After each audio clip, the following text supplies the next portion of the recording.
Hello and welcome to Cinecrisis. We're going to be doing something a little bit different today. In anticipation of the release of Halloween Kills this Friday, I'm going to be ranking all the different films in the Halloween franchise, of which there are 11, which is honestly incredible when you think about it. It would be impossible for me to do dedicated reviews of all these films right now, although I would love to at some point in the future. So for now, I'll just hit the highlights.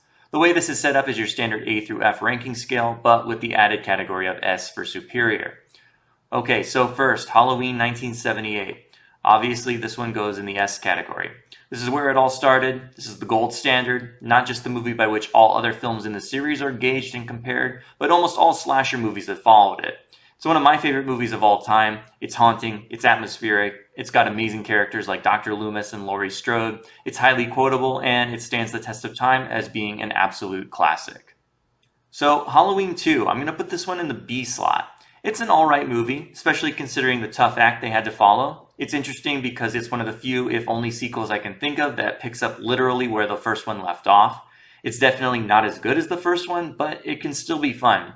It's much more of a gore-focused movie than a suspense-driven picture compared to the first one. It also suffers because Laurie Strode is basically catatonic for most of it, so she doesn't do much, and it repeats a lot of the same beats as the first one, but there were definitely some worse ones to come after this, so this one gets a B. Halloween 3, Season of the Witch, a movie with such a polarizing reputation.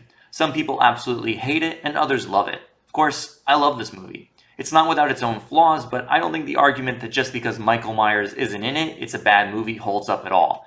I'm going to give it a B score as well. It's a rather ingenious and sinister little movie about witches mixed up with big business Halloween mask manufacturers. It's got a very unconventional choice of lead actor with Tom Atkins, and it's got an amazingly mesmerizing score. And as well, it's got one of the best cliffhanger endings of any movie. I really like it a lot. Halloween 4, The Return of Michael Myers. Because people always do just want more of the same, the hopes of Halloween becoming an anthology died a horrible death, and we got The Return of Michael Myers on the 10-year anniversary of the original film. I like this one, and I'm also going to be putting it in the B column.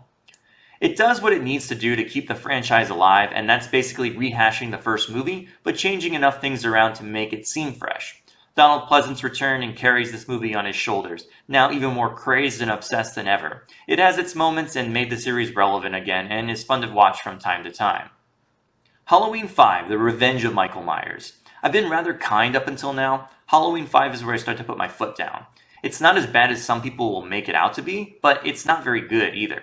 As a sequel to 4, it's poor by comparison, but mostly it's because they couldn't figure out what direction they wanted to take this series and franchise in. And as a result, it's all over the place, with dangling plot points and threads that go nowhere, and the cliffhanger from the end of Part 4 is basically just written off. This one's getting a C because there are worse to come.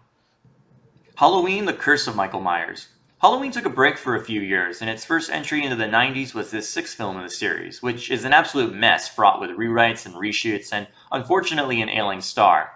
Donald Pleasance was clearly not in good health at this time, and despite everything, he gave it his all.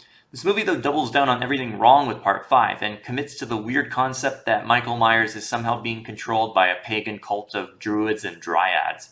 Yeah, it still doesn't make any sense. Also, a young Paul Rudd co-stars as the grown-up version of the young boy Laurie babysat in the original. This one gets a D, it's barely watchable. Halloween H20, 20 years later. Okay, now we're talking. Halloween H20, or H2O as some call it, which never really made any sense. This is by far the best since the original, or at least since 2. For the 20th anniversary of the series, Jamie Lee Curtis reprised her role of Laurie Strode in what was supposed to be the big end of the Halloween saga.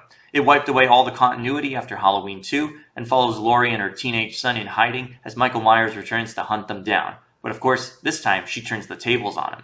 I love this one a lot. It's also got a nice cameo from Janet Leigh, who of course was Jamie Lee's mom, and the star of Psycho, and has one of the most satisfying conclusions of any horror movie ever. This one gets an A. Halloween Resurrection. But of course, you can't keep a good franchise down, and despite his fate at the end of H2O, Michael returned for the new millennium in Halloween Resurrection. This was the first one in the series that I actually saw in the theaters, and I remember it very vividly.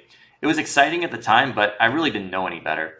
This movie bears the distinction of being the one where Busta Rhymes and Tyra Banks are conducting an online reality web show about living in the haunted Myers house, where, unbeknownst to them, Michael has come home. Talk about grasping for straws. This one gets a C. Halloween 2007. Well, Resurrection sort of killed the series, and Rob Zombie decided to pick up the corpse and do a remake, because remakes were hot in the mid to late 2000s. I'm not really a fan of zombies movies. They're all kind of too weird and too bizarre to make any kind of sense to me. They seem more just like artistic expression rather than any kind of desire to tell a good story. And the blood and gore sometimes is even too much even for me. For his remake, he decided to delve into the origin of Michael Myers because we really needed that. The whole point of the original was that Michael was the way he was because something inside of him just snapped. He was from an upper middle class suburban family and one day just decided to kill his sister without any reason. That's what made it scary. In this one, they try to blame it on him being from a broken, dysfunctional, white trash household and being bullied at school or something. It also didn't really know what it wanted to do with the iconic Halloween score, which felt really out of place, and then shoehorns in the entire remake part of the movie in the back half of the film. Honestly, I haven't seen this one since opening night in 2007, and I never want to see it again. This one gets a D only because of Halloween 2's existence. Halloween 2, 2009. Why did I even go see this one? If I recall, it's because we had free tickets or something. But yeah, this is an absolute dumpster fire of a movie, if you can even call it a movie. It's literally unwatchable and incomprehensible. It's got super trippy scenes where Michael is talked to by his dead mother riding a white horse or something.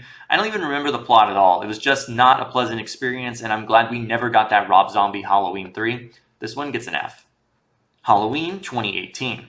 And then out of the blue in 2018, a new Halloween film was released. I tempered my expectations but was excited that Jamie Lee Curtis was returning and John Carpenter was to be involved for the first time in ages. And this movie blew my mind. It was a loving homage to the original that also served as a sequel and a reboot. It took all the best aspects of the classic and added a touch of modernization to it. It was exciting and fresh but also familiar, which is exactly the combination that you want here. Advance the story, but respect what came before. This was clearly the best since the original, or at least since H2O, and for me, it's an A. Halloween Kills hits theaters this Friday, and Halloween Ends is scheduled to come out next year. Where will these movies fall on the ranking scale? Well, only time will tell. Thanks for watching, stay tuned for my review of Halloween Kills, and let me know in the comments below how you rank the Halloween films.